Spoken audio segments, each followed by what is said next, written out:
bisa membaca di perpustakaan Fastabikul Khairat, perpustakaan modern anak milenial. Layanannya terotomasi, bisa dilakukan mandiri, ruang imajinasi anak kreatif, perpustakaan Fastabikul Khairat.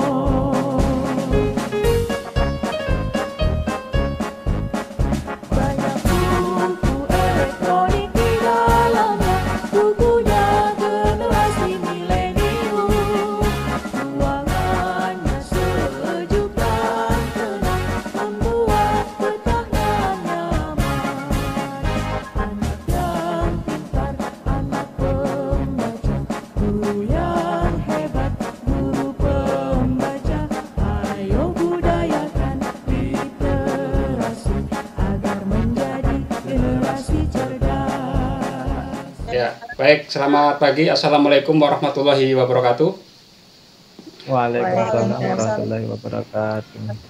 Ya, para mahasiswa UT Pokjar Penajam Pasir Utara yang berbahagia, puji syukur kita aturkan kehadirat Allah Subhanahu wa Ta'ala. Pada hari ini kita bisa mengikuti kembali kegiatan tutorial web untuk mata kuliah sumber-sumber informasi bahan rujukan. Di pertemuan yang kelima ini, ya, kembali saya menghadirkan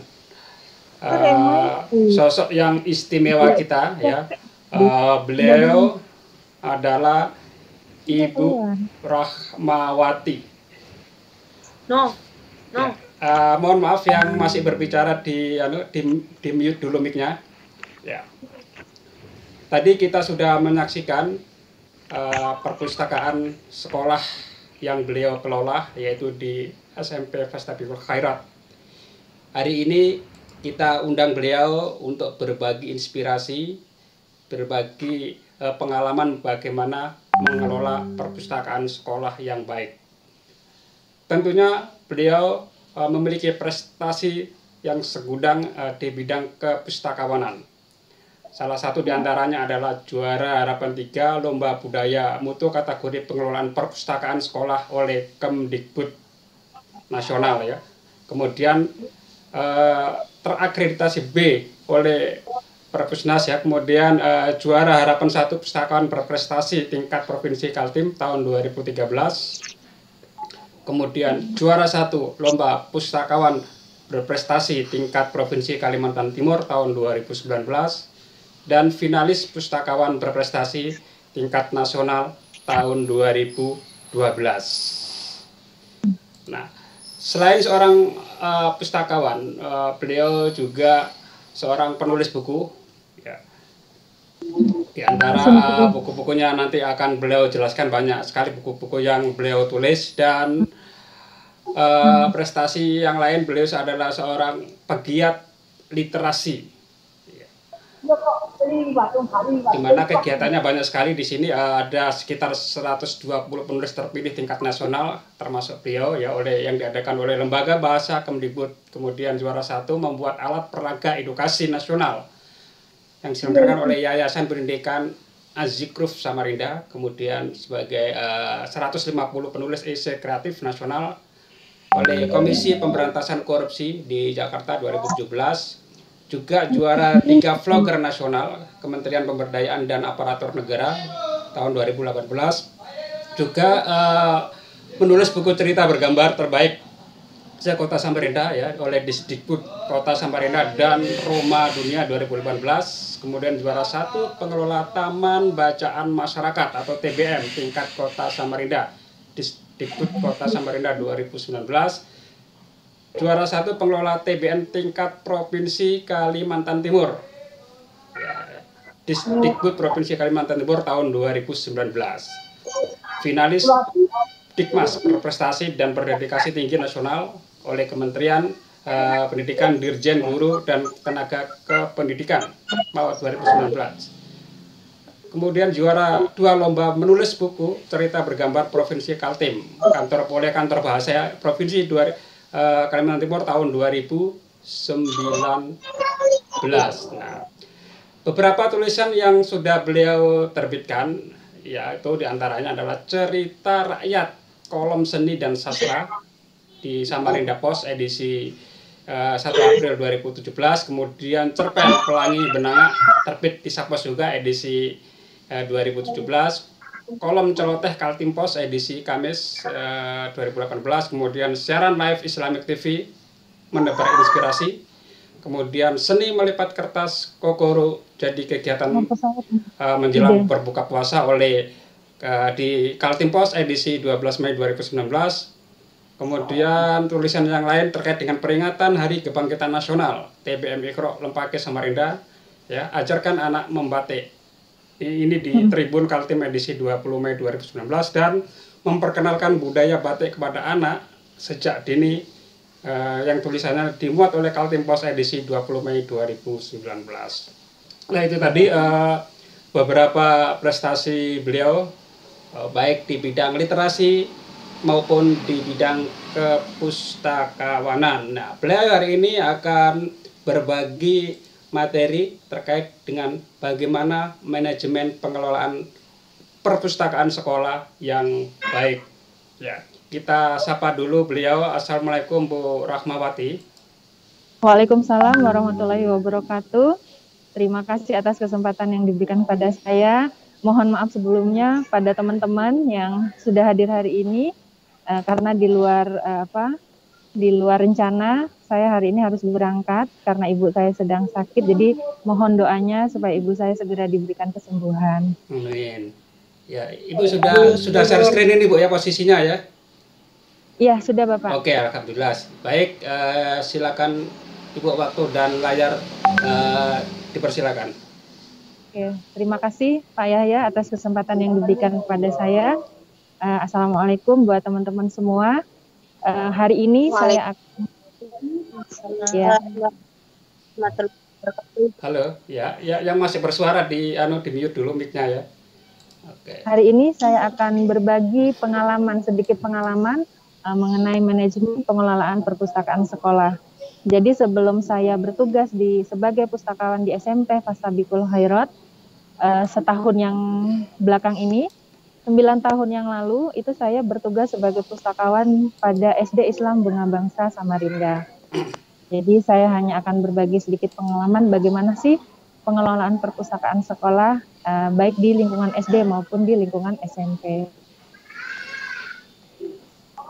Jadi sebelum kita lanjut, yang menjadi dasar dari seluruh kegiatan pengelolaan perpustakaan itu adalah Undang-Undang Nomor 43 Tahun 2007 mengenai perpustakaan. Di situ dijelaskan bahwa perpustakaan adalah institusi pengelola koleksi karya tulis cetak rekam secara profesional dengan sistem yang baku guna memenuhi kebutuhan pendidikan, penelitian, pelestarian informasi, dan rekreasi bagi pemustaka.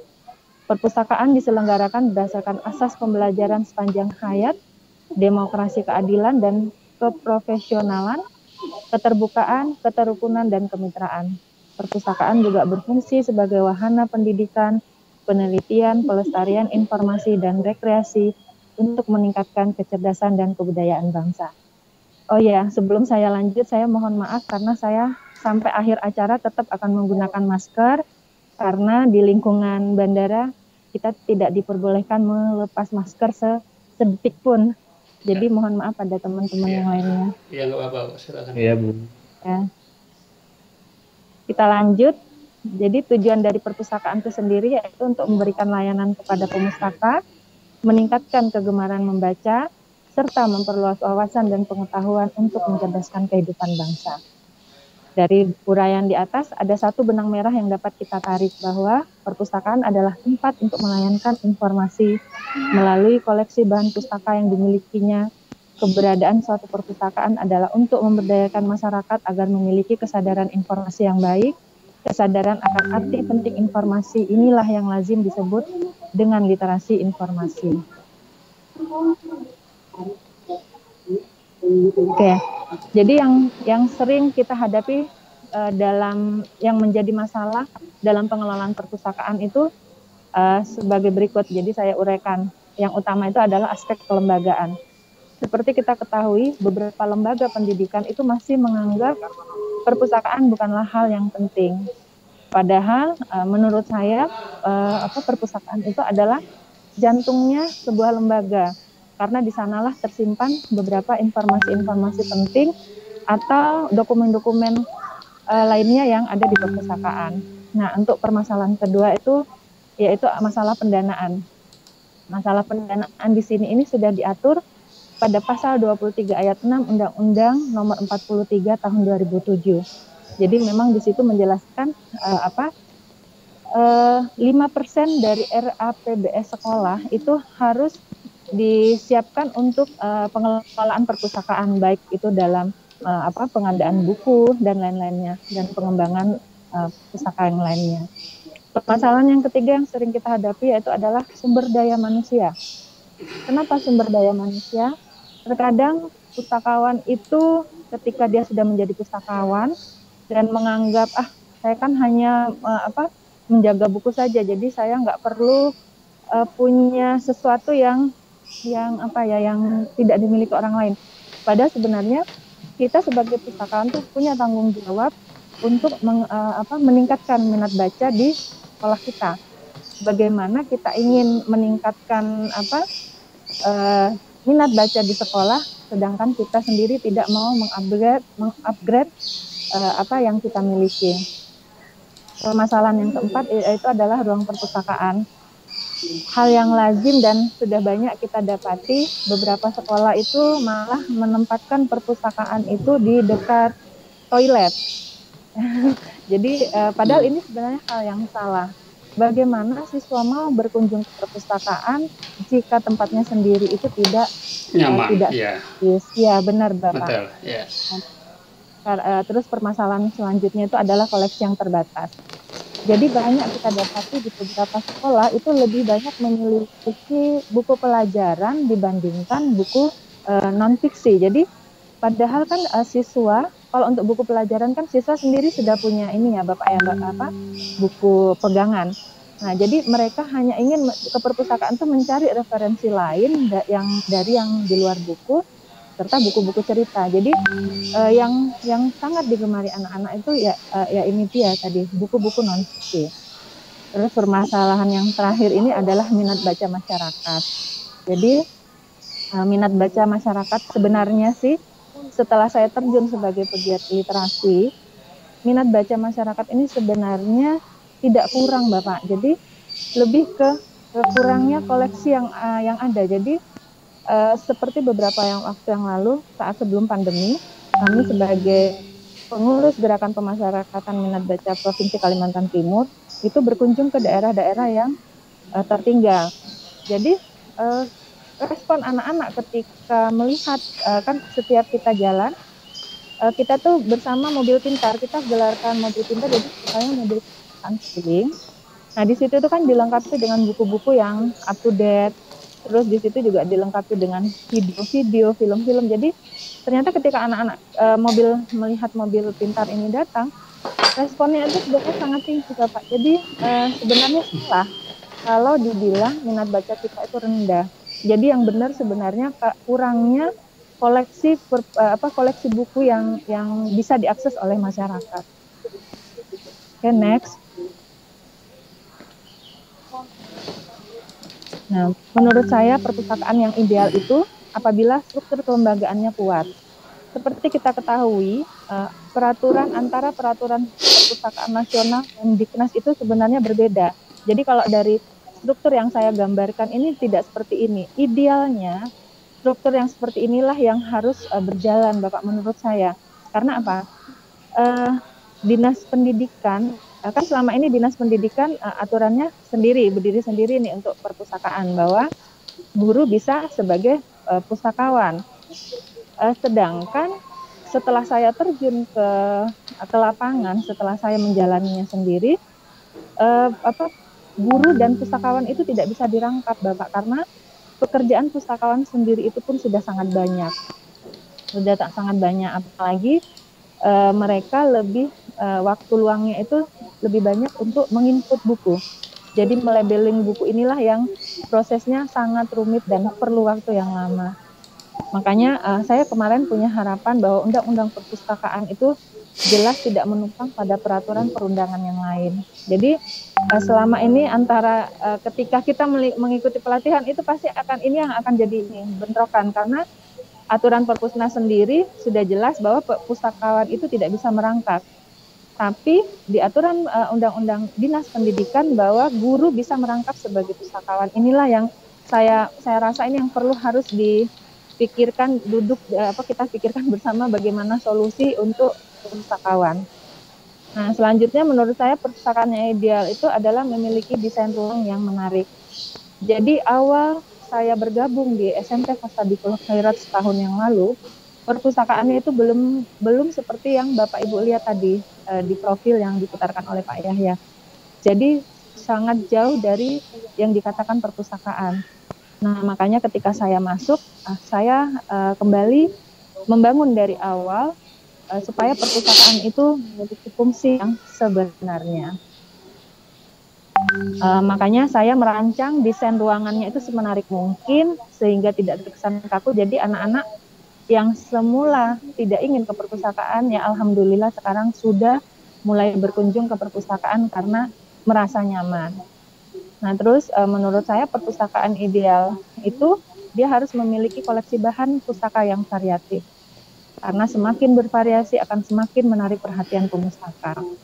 Karena kecenderungan anak-anak itu lebih menyukai cerita fiksi dan ini ilmu pengetahuan lainnya ketimbang buku pelajaran, Bapak. Jadi inilah yang harus harapan saya sih sekolah-sekolah lainnya itu juga lebih mengutamakan buku-buku yang bukan yang non fiksi. Oke, next.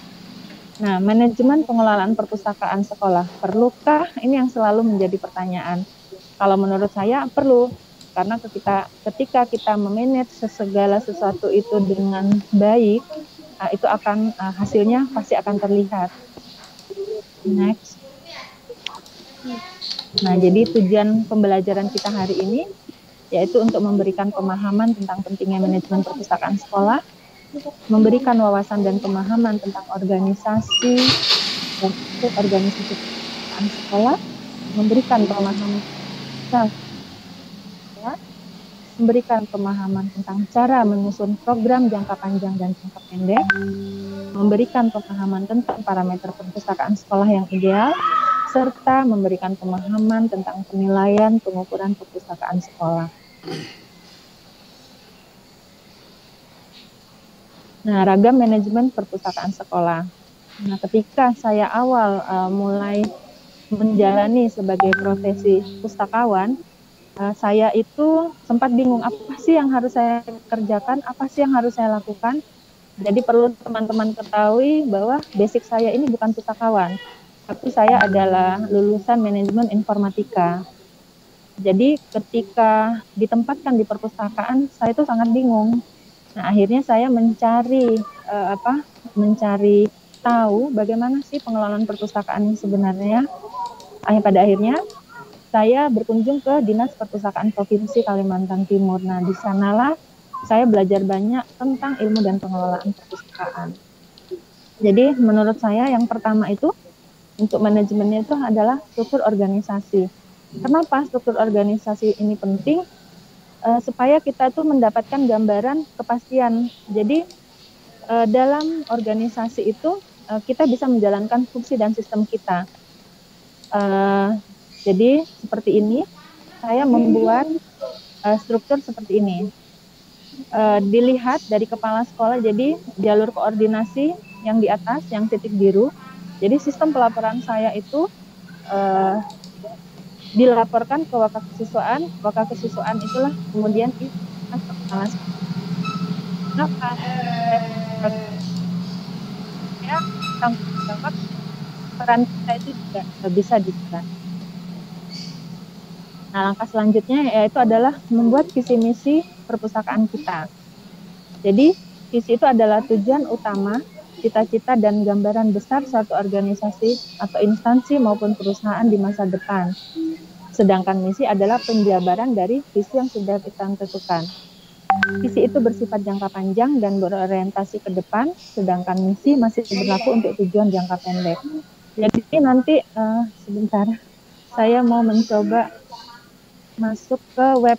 Saya mau memperlihatkan ini Pak Yahya. Ya, silakan. Perpustakaan Bunga Bangsa SMP Fastabikul Khairat. Jadi di sini dilebarkan handphonenya Bu, mungkin di landscape supaya lebih lebar dimensinya. Di landscape. Ya. Gini. Ya, sip, betul. Nah, jadi di sini ini Bapak boleh teman-teman yang nanti ketika akan terjun menjadi perpustakaan boleh nih melihat bagaimana visi misi ini, di sini visi misi yang saya buat, tata tertib, terus program kerja ini semua bisa di-download. Jadi inilah ketika awal saya pertama kembali membangun dari nol. Yang pertama saya kerjakan itu adalah ya seperti yang saya uraikan tadi. Jadi di sini juga bisa dilihat tentang visi misi sekolah. Ada di sini semua. Jadi ini visi misi kami. Jadi kalau visi misi perpustakaan yang saya buat ini, ya ini visinya terdepan dalam akses informasi dan ilmu pengetahuan melalui masyarakat cerdas dan tempat menggali potensi melalui bahan bacaan. Sedangkan misi yang saya buat mengoptimalkan perpustakaan sebagai akses informasi yang up to date, mendorong minat baca serta menumbuh kembangkan minat dan budaya baca, serta menjadikan perpustakaan sebagai jantung pendidikan sekolah. Jadi visi yang saya buat di perpustakaan SMP Fastabikul Khairat seperti itu. Jadi kita lanjut. Selanjutnya yang harus kita perbuat yaitu adalah membuat standar operasional prosedur perpustakaan. Jadi SOP perpustakaan. Tujuannya SOP ini untuk membantu staf menjadi lebih mandiri dan tidak tergantung pada intervensi manajemen, sehingga akan mengurangi keterlibatan pimpinan dalam pelaksanaan proses sehari-hari. Jadi isi dari SOP ini sendiri misalkan nih, bagaimana sih proses peminjaman buku? Proses peminjaman buku itu siswa wajib memiliki kartu dulu. Setelah memiliki kartu, ada beberapa tata tertib yang harus mereka ikuti. Nah, seperti itu. Jadi, dalam SOP yang saya buat ini rinci. Jadi, mulai dari SOP peminjaman buku, pembuatan kartu, pengembalian buku, bagaimana sistem promosi perpustakaannya, seperti itu. Jadi, SOP ini pun bisa teman-teman download di sini, di website perpustakaan yang saya buat. Ini bisa, jadi di sini ada saya. Kalau misalkan nggak mau bingung cari di bawah, di atas ini sudah ada nih SOP perpustakaan di sini. Jadi di sini bisa tinggal diklik, nanti begitu diklik kita langsung akan masuk ke sini, standar operasional procedure. Jadi di sini saya buat itu bisa di-download. Jadi biar bisa membantu teman-teman mau dicontek pun tidak apa-apa. Jadi cukup mengganti code yang ada. Jadi ini dulu kami membuatnya ini ikut pelatihan Pak Yahya. Jadi saya itu pada saat masih di SD Islam Bunga Bangsa. Pada saat itu sekolah ingin memiliki ISO ya, ISO. Betul. Nah, jadi akhirnya kita semua mulai tim manajemen yang masuk dalam tim manajemen itu diikutkan pelatihan untuk membuat SOP ini Pak Yahya. Oke. Lanjut. Nah, yang selanjutnya itu ada apa? Tata tertib perpustakaan. Tata tertib ini dibuat agar semua warga sekolah mengetahui apa sih tugas, hak, dan kewajiban, serta melaksanakan dengan baik aturan yang ada. Ya, selama berada di ruang perpustakaan itu berjalan lancar. Jadi, awal saya bergabung baik di SD Islam Bunga Bangsa maupun di SMP Fastabikul Khairat, anak-anak ini masih belum tahu apa sih yang namanya tata tertib. Jadi ketika tata tertib ini saya sudah buat dan saya susun rapi, kemudian saya tempel di dinding dan kan kita ada ya Pak ya ketika kegiatan MPLS itu biasanya ada pengenalan lingkungan sekolah. Jadi perpustakaan juga diberi kesempatan itu untuk mengadakan edukasi kepada pemustaka. Nah, jadi ragam-ragam tata tertib inilah dijelaskan pada saat user education itu atau edukasi ke pemustaka. Nah, program kerja, apa sih sebenarnya program kerja ini? Nah, guna program kerja ini menurut saya itu dapat membantu pencapaian visi dan misi perpustakaan yang kita kelola. Sehingga juga dapat membantu menjawab kebutuhan organisasi, membantu organisasi bekerja lebih sistematis dan terstruktur. Nah, jadi program kerja ini nih akan bermanfaat sekali ketika kita buat, itu nanti ada yang namanya laporan tahunan. Laporan tahunan ini biasa kita serahkan ke Dinas Perpustakaan dan Kearsipan Daerah. Terus kalau untuk yang jangka panjangnya itu biasanya kita gunakan ketika kita akan mengakreditasi Pak Yahya. Jadi perpustakaan itu ada yang namanya akreditasi perpustakaan. Nanti ketika kita sudah terakreditasi itu akan keluar 5 tahun sekali. Jadi setiap 5 tahun itulah kita harus mengupgrade perpustakaan yang kita kelola. Ini tadi rencana kerja yang saya maksud. Jadi rencana kerja jangka panjang itu penguatan kelembagaan perpustakaan sekolah. Yang kedua itu pengembangan koleksinya. Yang ketiga penguatan manajemen perpustakaan sekolah. Pengembangan. Jadi pengembangan SDM ini nih Pak Yahya, kita sebagai pustakawan itu jangan pernah malu untuk mencari informasi ke Dinas Perpustakaan daerah. Jadi beberapa pelatihan yang saya ikuti dan semuanya itu adalah gratis. Jadi dari situlah kita bisa untuk menambah skill kita dalam pengelolaan perpustakaan. Yang selanjutnya itu yaitu peningkatan sarana dan prasarana, penerapan teknologi informasi, serta lingkungan budaya sekolah yang literat. Jadi ketika kita sudah menjalankan program kerja secara terstruktur, insya Allah budaya sekolah yang literat ini akan tercapai Pak Yahya. Jadi alhamdulillah sejak bergabung di SMP Fastabikul Khairat setahun ini kami sudah menerbitkan 8 buku. Jadi perpustakaan sendiri sebagai sebagai penerbit. Jadi sekolah kami, perpustakaan kami itu sudah bisa menerbitkan internasional standar barcode number oleh perpustakaan nasional. Ya. Jadi itu nanti kalau ada di lain kesempatan atau kalau teman-teman mau tahu caranya, itu bisa menghubungi saya di kontak Pak Yahya jelaskan di awal. Itu yang pendek itu program kerja tahunan. Ini biasanya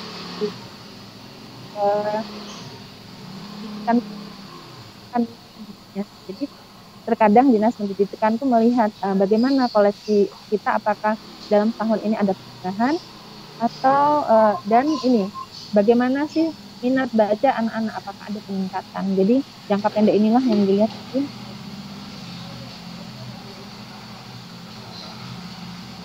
Jadi materi yang sudah saya sampaikan tadi ini kita dapat menarik kesimpulan.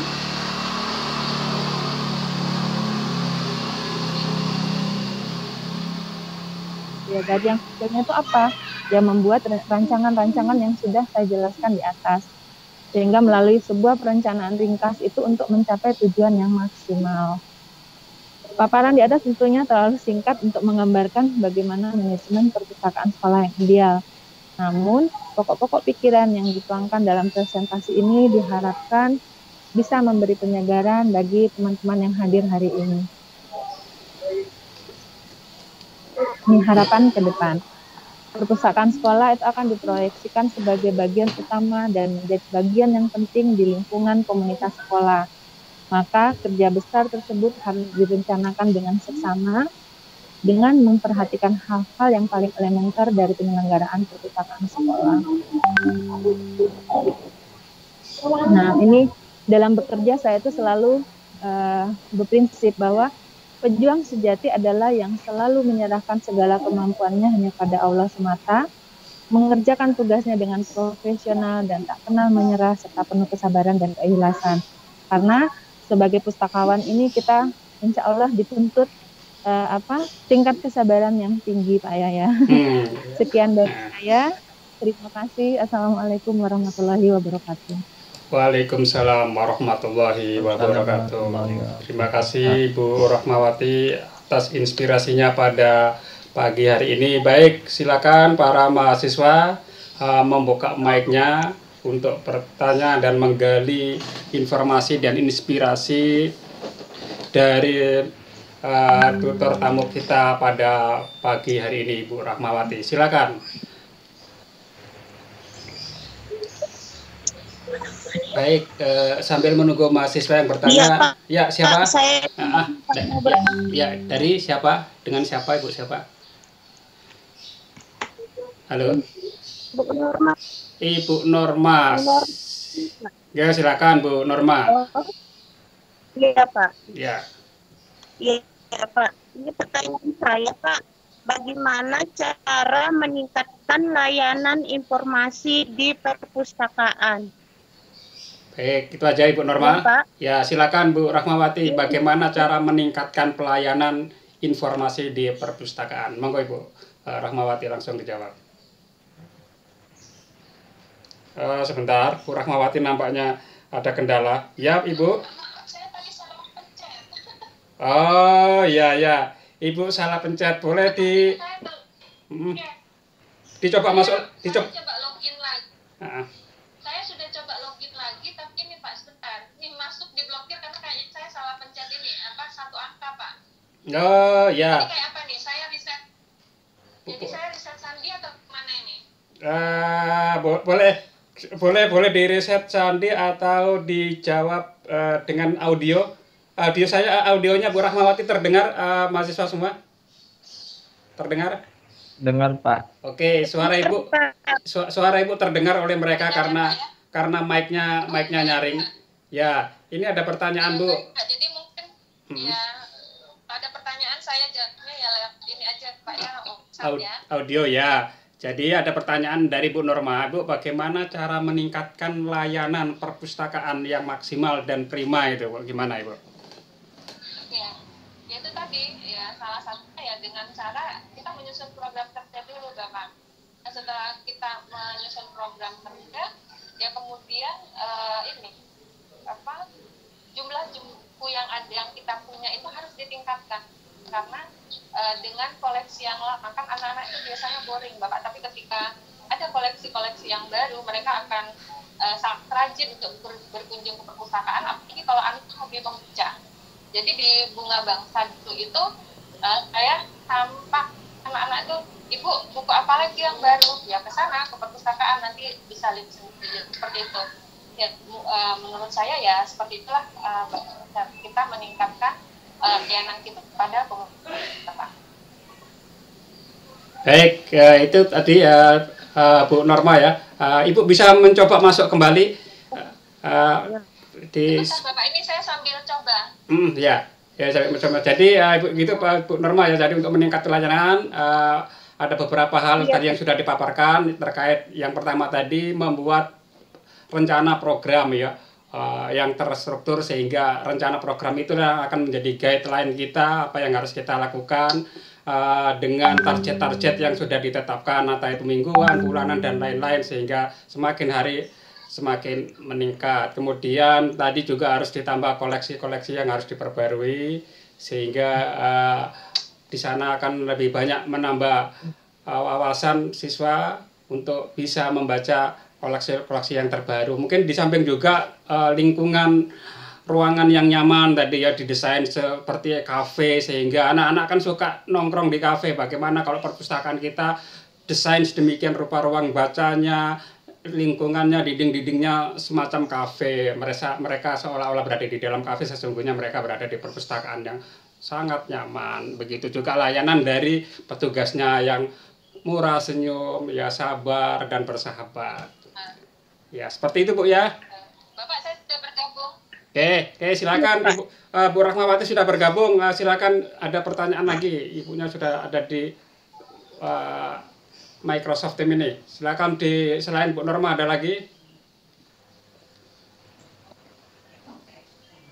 Saya Pak Arisandi coba ingin bertanya. Oh Pak Arisandi, ya monggo Pak Arisandi. Kalau sesuai dengan kenyataan di lapangan saat ini Pak ya, terkait minat baca anak-anak ini, Seperti kita ketahui bahwa sekarang itu anak-anak mulai TK sampai SMA pun sekarang itu minat bacanya masih kurang. Mereka itu cenderung ke main HP atau gadget ya Pak. Banyak main game katakan selain di media sosial. Kemudian sesuai dengan pengalaman Ibu dan Bapak, tip atau apa yang bisa kita ambil untuk meningkatkan minat baca anak-anak ini agar tidak banyak main HP maksud saya. Itu aja Pak, terima kasih. Baik, terima kasih Pak Arisandi ya. Tadi dijelaskan oleh Ibu dan tadi Ibu juga bantah, menurut penelitian internasional bahwa Indonesia di urutan 61 sekian itu ya, bahwa hanya 0,01 artinya 1 dari 1000% yang memiliki minat baca. Seperti itu Bu ya. Nah, apakah penelitian yang dilakukan ini benar atau tidak, akurat atau tidak, nanti Ibu bisa jelaskan, dan bagaimana dalam rangka untuk meningkatkan minat baca siswa supaya yang dikatakan oleh penelitian internasional 0,01 atau 1000 dari 1 siswa memiliki minat baca ini bisa terdongkrak Ibu, bisa terdongkrak dan tidak mereka tidak hanya main gadget aja. Dan apakah membaca sesuatu di handphone, katakanlah membaca blog, membaca pokoknya website yang isinya pelajaran itu tidak bagian dari literasi Bu, karena dianggapnya hanya bermain kalau membacanya itu lewat smartphone atau gadget. Monggo Bu Rahmawati.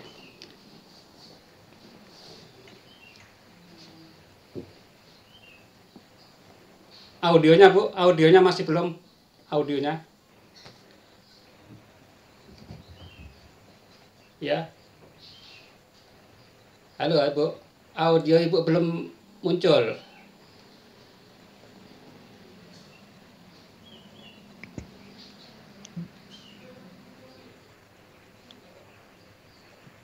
Oke, audionya belum muncul sebentar. Saya bantu dengan audio dari handphone barangkali ya. Atau mungkin karena tadi tabrakan dengan audio handphone.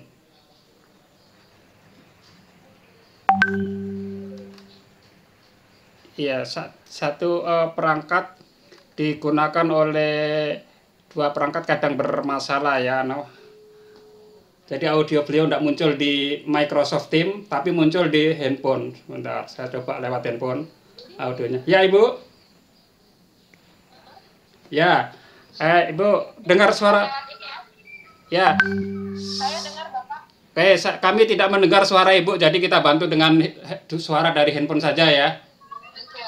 Bisa langsung dijawab atau saya bacakan ulang pertanyaan tadi? Langsung dijawab. Sudah Bapak, saya dengar. Jadi, oke, silakan. Menurut saya sih gini, mindset bahwa anak-anak memegang gadget dan tidak membaca itu yang harus kita rubah, karena sekarang ini kan juga banyak aplikasi-aplikasi buku elektronik yang memang harus menggunakan gadget. Nah, jadi ketika mereka membuka website pun sebenarnya itu membaca. Bagaimana sih untuk meningkatkan minat baca di pada anak kita, utamanya di lingkungan anak kita. Jadi saya ini pengelola pengelola taman baca di lingkungan rumah saya di daerah Lempaket, pinggiran kota Samarinda. Jadi anak-anak itu pun sebenarnya ketika sudah memegang gadget itu dia dengan dunianya sendiri. Makanya ketika saya membuat peraturan bahwa ketika TBM itu tidak membawa gadget. Jadi sebenarnya perlu kerjasama semua pihak, utamanya orang tua itu untuk membuat aturan ketika mereka memegang gadget Bapak. Iya. Mungkin itu. Jadi dari lingkungan keluarga kita yang harus membuat aturan bahwa jam sekian itu boleh waktunya memegang gadget, tapi setelah itu tidak boleh. Jadi juga ada beberapa aplikasi-aplikasi yang kita buat aturannya bahwa ini boleh dan tidak boleh. Mungkin seperti itu untuk karena meningkatkan minat baca ya pada anak-anak timbang gadget. Nah, terus untuk yang seperti saya bilang tadi, ketika orang mengatakan bahwa minat baca anak-anak kita itu rendah, sebenarnya tidak. Mungkin ketika Bapak siapa tadi Pak yang bertanya? Pak Arisandi. Arisandi ya. Mungkin ketika kelak nanti bergabung dalam pegiat literasi, itu nanti akan terjawab sendiri bahwa oh ternyata sebenarnya anak-anak kita ini suka baca Bapak, tapi karena kurangnya media yang mereka peroleh, kurangnya media mereka peroleh juga dari keluarga, lingkungan keluarganya, sehingga minat baca mereka itu tidak ada. Tapi ketika mereka disediakan medianya, anak-anak itu sangat antusias untuk membaca. Mungkin seperti itu Bapak. Baik, ya terima kasih Bu Rahmawati atas penjelasannya. Semoga pertanyaan dari Pak Arisandi bisa terjawab ya. Jadi mindset bahwa yang membaca itu harus buku itu perlu dihapuskan ya. Jadi membaca itu tidak harus dari buku, bisa juga dari media-media, bisa dari gadget atau laptop, sepanjang yang dibaca itu hal-hal positif ya, seperti website, artikel-artikel yang berisi, dan termasuk di dalamnya blog Bu ya. Jadi bagaimana Bu? Ibu kan saya lihat juga blognya juga sudah produktif sekali. Bagaimana peranan blog ini sebagai sumber rujukan Ibu? Oke, jadi kan sekarang ini kita tidak bisa pungkiri Bapak ya, semua sudah beralih ke media elektronik. Makanya di website itu saya menyediakan beberapa link yang menyediakan bahan bacaan secara gratis dan bisa diakses. Bapak, saya sudah mau masuk ke pesawat, ini sudah dipanggil. Baik Ibu, terima kasih. Terima kasih, semoga Ibu lancar perjalanannya dan bisa bertemu dengan keluarga dan diberikan kesembuhan atas orang tuanya di Makassar. Terima kasih Bu Rahmawati. Saya mohon maaf buat teman-teman karena hari ini tidak maksimal untuk berpergi. Ya Bu, tidak apa-apa Bu. Jadi boleh silakan hubungi kontak yang sudah diberikan sama Pak Yahya. Iya, nanti materinya kita taruh di LMS-nya. Iya. Ya. Ya, siap. Terima kasih Bapak. Maaf teman-teman, saya pamit undur diri. Ya. Assalamualaikum warahmatullahi wabarakatuh. Waalaikumsalam warahmatullahi wabarakatuh. Ya, baik. Terima kasih Bu Rahmawati atas pencerahannya pada pagi hari ini. Semoga perjalanan lancar, bisa bertemu keluarga di Makassar dan diberikan kesembuhan atas orang tuanya yang sedang sakit. Amin. Pada hari ini beliau harus menjenguk ke sana. Dan para mahasiswa, kita bisa mengambil inspirasi dan belajar dari pengalaman beliau ya, perjalanan beliau, bahwa walaupun beliau bukan dari jurusan pustakawan tetapi bisa menjadi pustakawan terbaik. Beliau dari jurusan manajemen informatika ya di STIMIK Wijida. Kalau saya di teknik informatika, mungkin satu perguruan tinggi, beliau di jurusan yang berbeda, di manajemennya, saya di tekniknya. Tetapi dengan tekad dan bulat dan amanah yang diberikan ke beliau sebagai seorang tenaga pustakawan, ada usaha untuk belajar dan belajar walaupun ilmu tersebut tidak dipelajari beliau di bangku kuliah, dan akhirnya juga berhasil mungkin mengalahkan guru-guru yang lain yang notabene backgroundnya di perpustakaan. Jadi apapun itu kita bisa raih sepanjang kita mencintai dan menggeluti, dan bagaimana caranya, ada 1001 cara kalau kita ingin berusaha. Tetapi juga ada 1001 alasan jika kita juga tidak ingin maju. Seperti itu ya Bapak Ibu ya. Oke, tadi di akhir pertanyaan tadi saya katakan bahwa salah satu bentuk-bentuk bahan rujukan itu bisa dalam bentuk digital. Jadi anak-anak membaca melalui komputer, anak-anak membaca melalui smartphone, itu sebetulnya bagian dari literasi.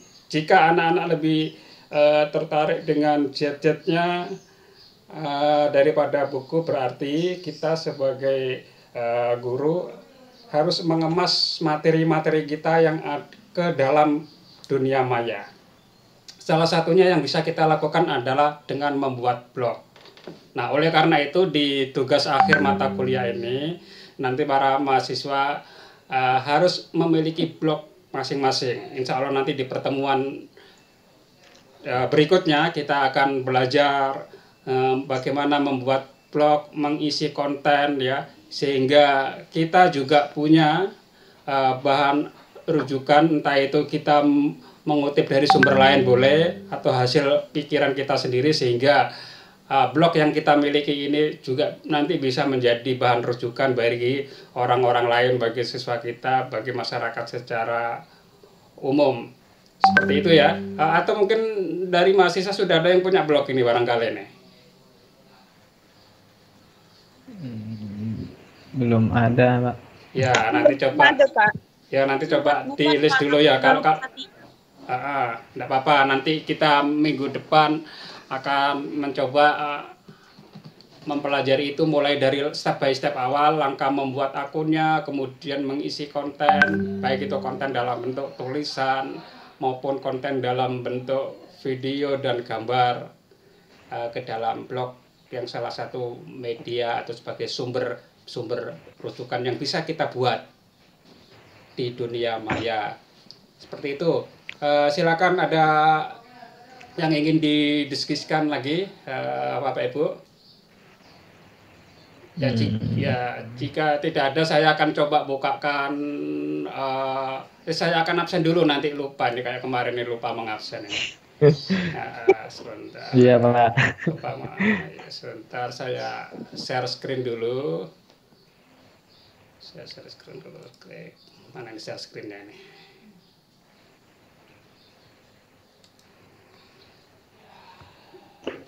Share screen di komputernya.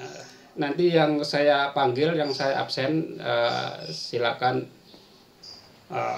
menyatakan atau menyebut namanya dan menyatakan hadir.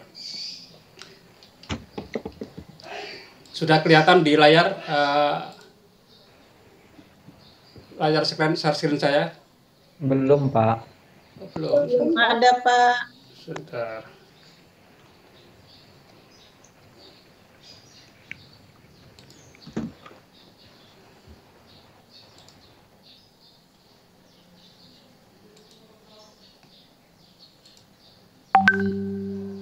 Share screen.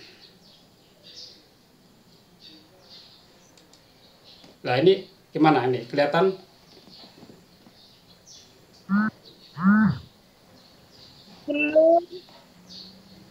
Belum ada, Pak. Gimana?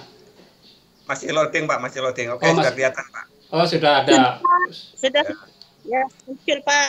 Sudah ada ya. Oke, saya panggil mulai dari pertama, nanti langsung menyebutkan, misalnya saya panggil Bu Norma, berarti Norma hadir gitu ya. Oke, saya panggil dari pertama Bu Norma. Hadir, Pak. Bu Norma hadir. Alhamdulillah. Bu Siti Rahmaniah. Iya, Pak, hadir. Oke, sambil nyebutin namanya sendiri, Bu. Bu Siti Rahmaniah hadir itu kan. Oh, Bu Ferry. Bu. Iya, Bu Ferry Dwi Sapitri. Ferry hadir, Pak. Alhamdulillah. Ibu Fitri Aulia. Halo, Bu Fitri Aulia ada? Belum nampak ya? Bu Haryana. Haryana hadir, Pak. Alhamdulillah. Ya, dibuka mic-nya semua Bapak Ibu supaya kita ketika dipanggil langsung menyaut tanpa harus menghidupkan mic-nya lagi gitu. Bu Salwia. Salwia hadir, Pak. Alhamdulillah. Bu Waliha. Waliha hadir, Pak. Alhamdulillah. Bu Siska Rosana. Hadir, Pak. Bu Siska Rosana. Bu Kasmawati. Asmawati hadir, Pak. Alhamdulillah. Pak Abdurrahman Sidik. Abdurrahman hadir, Pak. Bu Putri Yunisa Suliswan. Putri hadir, Pak. Putri hadir. Alhamdulillah. Ibu Amelia Eka Agustin. Hadir, Pak. Alhamdulillah. Ibu Novita Sari. Hadir, Pak. Baik. Pak Wahid Haryanto. Hadir, Pak. Ada Pak. Hadir ya. Hadir, Pak. Oke. Alhamdulillah. Bu Ezra Amelia. Hadir, Pak. Oke, Pak Nur Agung Putranto. Hadir, Pak. Alhamdulillah. Ibu Puji Lestari. Puji hadir Pak. Alhamdulillah. Pak Ari Sandi, ada tadi yang bertanya ya. Oke, Pak Rahmat Hidayatullah. Hadir Pak, hadir Pak. Alhamdulillah. Bu Misnawati. Nawati. Alhamdulillah. Pak Arizal Baimas Salasa. Hari ini Arijal tidak hadir Pak. Apa? Izin ada acara keluarga. Izin ya, oke. Berarti izin itu exit ya, exit itu berarti yang ketiga. Oke, saya konfirmasi lagi yang di atas tadi Ibu Fitri Aulia, halo. Tadi hadir Pak, suaranya nggak kedengaran bilangnya. Suaranya nggak kedengaran tadi. Ini ada videonya Pak. Pengaruh jaringan Pak. Ada. Pengaruh hujan Pak. Oh ya Ini sudah. ada Pak. Ada ya. Mungkin tadi kasusnya seperti Bu Rahma tadi ada gambarnya, kemudian audionya hilang karena habis dipakai nelpon tadi ya. Jadi audionya dipakai oleh sistem telepon sehingga sistem di Microsoft Teams-nya tersandra audionya seperti itu. Kalau menggunakan smartphone, kalau menggunakan laptop biasanya nggak masalah, dua-dua bisa jalan. Baik, itu tadi ya sudah berarti yang izin Pak Rizal, yang lain hadir semua, alhamdulillah. Oke, kemudian sebagaimana di materi sebelumnya ya, nanti materi yang tadi baru saja sebentar saya coba masukkan materi yang baru saja tadi ya ke bagian materi ya, di bagian materi ini ya nanti bisa di simak, dan di situ juga ada nomor kontak beliau nanti kalau ingin bertanya lebih lanjut ya.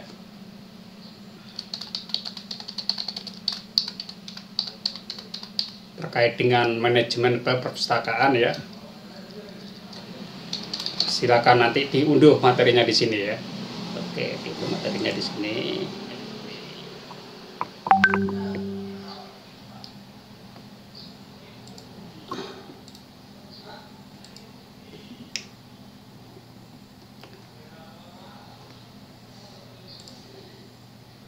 Silakan misalnya masih ada yang ingin ditanyakan atau didiskusikan terkait mata kuliah hari ini dan mungkin termasuk tugas buat minggu depan ya.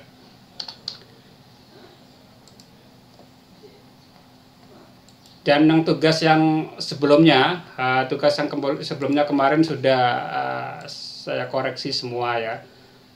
Cuman ada yang masih ketinggalan kemarin, terkendala jaringan atau bagaimana sehingga masih belum masuk di sini tugasnya, di tugas topik 3 kalau tidak salah ya. Jadi tugas wajibnya itu ada di topik 3, 5 dan 7 ya, tugas. Jadi nanti topik 5 ada tugas lagi, kemudian nanti ada di topik 7 juga sudah ada. Nah ini terlihat di sini, jadi dari 21 peserta masih ada 1 yang belum ngumpul, yang lainnya sudah ngumpul semua ya, sudah mengumpul semua, dan nilainya juga bervariasi ya, ada yang 75, ada yang 80, 85, 90 hingga 95. Ini kita lihat dari konten dan desain ya, bagaimana kontennya itu representatif, lengkap sesuai dengan materi, dan desainnya menarik ya, makanya ada perbedaan daripada nilai ya, ada yang 95, ada 90, ada 85 ya, 80 maupun 75 yang paling sederhana seperti itu. Begitu juga nanti di tugas 5 ya, di tugas 5 dan 7 ya, nanti salah satunya adalah mahasiswa mampu memproduksi bahan-bahan rujukan dalam bentuk blog ya. Blog. Ya, pada bentuk blog ya. Karena blog ini gratis, kalau misalnya kalau kita buat website tentunya berbayar ya, misalnya nama kita ya, nama kita misalnya yahya.com seperti itu kan memang harus berbayar. Tapi kalau ya blogspot.com ya itu tidak berbayar ya karena kita menggunakan domain dari blogspot itu sendiri. Tetapi dengan yang gratisan itu pun kita bisa maksimalkan dengan sebuah informasi-informasi yang menginspirasi ya, entah itu terkait dengan pengalaman kita ya, terkait dengan pelajaran-pelajaran kita di sekolah, atau tentang apa saja yang bisa menjadi bahan rujukan dan bahan inspirasi bagi orang lain di dunia maya. Dan tidak menutup kemungkinan kalau blog kita itu setiap hari ada isinya, banyak menarik pengunjung, insya Allah nanti dari blog pun bisa diperoleh tambahan finansial ya, ada iklan di blog kita ya, nanti akan mendapatkan finansial dari Google AdSense yang memberikan sesuatu nanti. Tapi itu bukan tujuan utama. Tujuan kita ada yang penting bisa berbagi kepada sesama ya, melalui tulisan-tulisan kita. Seperti itu para mahasiswa semuanya untuk sesi perkuliahan kita hari ini. Masih ada Bapak ya. Mau nanya Ya. Satu orang yang belum ngumpul tugas siapa ya Pak ya? Ibu Fitri. Siapa tahu bisa kita infokan. Bu Fitri Aulia nampaknya. Oh, Fitri Aulia ya Pak. Bu Fitri Aulia belum mengumpul ya, terkendala di jaringan katanya kemarin, dan nanti akan saya setting lagi di bagian pengaturan supaya bisa mengumpul, karena kalau sudah batas tanggalnya udah habis kemudian baru ngumpul biasanya ditolak seperti itu.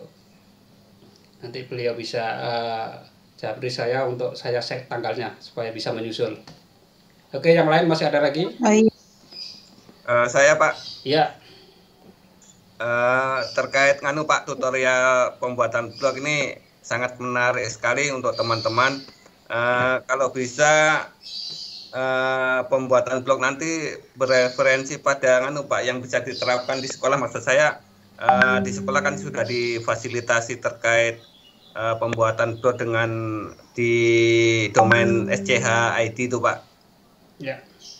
Kemudian kalau bisa nanti kita bisa praktek, karena selama ini yang saya alami dalam pembuatan blog agak kesulitan terkait domain-domain pembuatannya, terkait kontennya apa itu memang agak ribet menurut saya. Nanti ketika Pak Yaya memberikan tutorial ini hal yang sangat menarik sekali, terutama bagi saya dan teman-teman karena hal-hal yang baru ini. Semoga nantinya kita bisa menguasai lah materi pembuatan blog ini Pak. Terima kasih Pak. Iya, ya baik Bapak.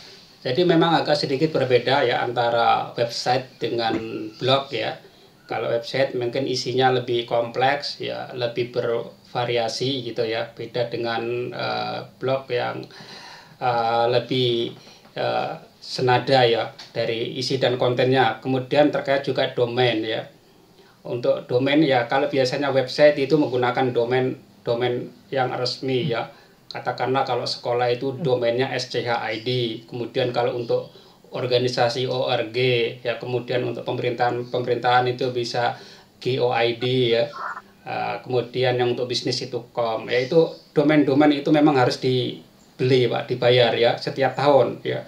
Setiap tahun ya variasi harganya bermacam-macam, termasuk hostingnya ada yang setahun 500.000, ada yang setahun 1 juta dan seterusnya. Itu kalau website. Tapi kalau blog ini banyak platform-platform yang gratis dan berbayar. Yang berbayar itu biasanya WordPress. WordPress ini juga blog juga, tapi dia berbayar. Ya nanti kita bisa misalnya pakai nama sendiri abdulrahman.com seperti itu ya. Ya, nama sendiri itu yang kita harus berbayar. Tapi kalau misalnya abdurrahman.wordpress.com misalnya tidak berbayar karena ada embel-embel WordPress. abdurrahman.blogger.com ya itu juga tidak berbayar. Belakangnya ada nama blogger tersebut. Jadi kita sebagai subdomain atau member di blog tersebut. Itu terkait domain ya. Untuk tugas ini saya rasa yang gratisan juga nggak apa-apa. Di dunia maya sana juga yang pakai embel-embel blogger itu juga gratisan, termasuk blognya punya Bu Rahmawati dari TBM Mikro tadi ya, didesain sedemikian rupa seperti web, dan itu pun juga yang menggunakan blogger pun nggak masalah ya. Seperti itu.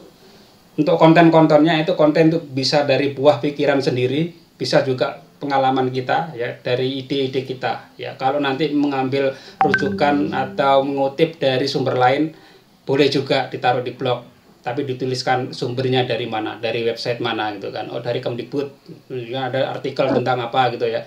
Oke, ini asalnya dari Kemdikbud, udah kita tulis, kita salin ke blogger kita, enggak masalah. Bukan sebagai plagiasi, sepanjang dituliskan sumber aslinya. Ini sumbernya dari sini gitu. Seperti itu ya nanti ya. Dan nanti misalnya dihubungkan dengan Ya, SCH, ya. Kalau dihubungkan dengan SCH ID nanti mungkin dalam bentuk link saja, Pak. Kalau dihubungkan dengan SCH ID berarti kita harus tahu user dan password untuk masuk ke dalamnya. Ya, di dalam website sekolah itu ada yang namanya front end dan back end. Front end itu hanya kita bisa melihat dari depan isinya seperti apa. Tapi kalau back end ini adalah dapurnya. Kita harus punya akun, kita harus punya tahu akun username-nya, password-nya, sehingga kita bisa masuk back end-nya, bisa masuk dapurnya, sehingga bisa menambah konten. Kita bisa menambah konten ya. Yes. Jadi kalau yang dihubungkan SCHID ya bisa dalam bentuk tadi kita diizinkan masuk ke dalamnya, atau hanya sekedar linknya saja kita buat di blogspot.com, tapi nanti di website SCHID nanti dibuat link yang mengarah ke blog kita juga bisa seperti itu. Seperti itu Pak. Ada lagi pertanyaan? Sudah jelas ya? Ya, Pak. Baik, kalau sudah jelas, demikian tadi perkuliahan kita pada hari ini ya terkait dengan manajemen perpustakaan sekolah. Saya akhiri, selamat siang. Assalamualaikum warahmatullahi wabarakatuh. Waalaikumsalam.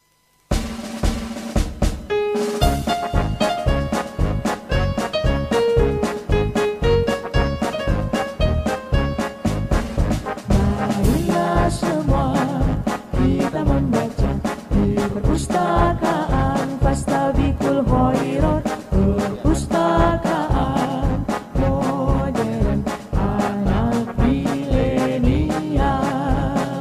Layanannya terotomasi, bisa dilakukan mandiri, ruang imajinasi anak kreatif, perpustakaan Fastabikul Khairat.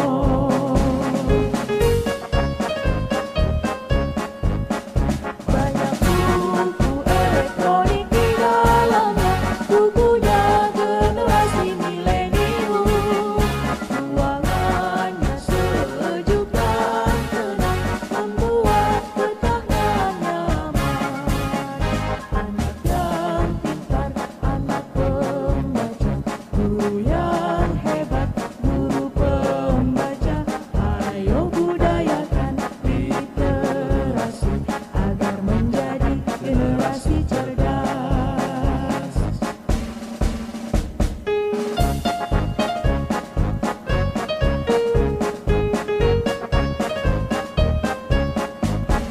Marilah semua kita membaca di perpustakaan